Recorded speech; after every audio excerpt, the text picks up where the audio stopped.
ലോകോത്തര നിലവാരമുള്ള കേരളത്തിലെ നമ്പർ 1 സ്വിമ്മിംഗ് അക്കാദമിയാണ് മണപ്പുറം സ്വിമ്മിംഗ് അക്കാദമി. വെറും 15 ദിവസം കൊണ്ട് നീന്തൽ പഠിപ്പിക്കുന്നു.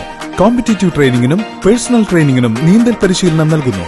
കുട്ടികൾക്കും സ്ത്രീകൾക്കും പുരുഷന്മാർക്കും പ്രത്യേക നീന്തൽ പരിശീലനം. മണപ്പുറം സ്വിമ്മിംഗ് അക്കാദമി രാവിലെ 6 മണി മുതൽ രാത്രി 9 മണി വരെ പ്രവർത്തിക്കുന്നു. ഇനി എല്ലാവർക്കും എളുപ്പത്തിൽ നീന്തൽ പഠിക്കാം. ഇന്ന് തന്നെ സന്ദർശിക്കൂ. Manappuram swimming academy, Painoor, Valappad. നിങ്ങളൊരു ബാഡ്മിന്റൺ പ്ലെയർ ആവാൻ ആഗ്രഹിക്കുന്നുണ്ടോ? മണപ്പുറം ബാഡ്മിന്റൺ അക്കാദമി ഇതാ ഇപ്പോൾ വലപ്പാടിലും. കുട്ടികൾക്കും മുതിർന്നവർക്കും സ്ത്രീകൾക്കും കോച്ചിംഗ് നൽകുന്നു. കൂടാതെ നിരവധി ടൂർണമെന്റുകളും നടത്തുന്നു. മണപ്പുറം ബാഡ്മിന്റൺ അക്കാദമി രാവിലെ 5:30 മുതൽ രാത്രി 10:30 വരെ പ്രവർത്തിക്കുന്നു. ഇനി എല്ലാവർക്കും പ്രൊഫഷണൽ ബാഡ്മിന്റൺ പ്ലെയർ ആവാം. ഇന്ന് തന്നെ സന്ദർശിക്കൂ. Manappuram badminton academy, Painoor, Valappad.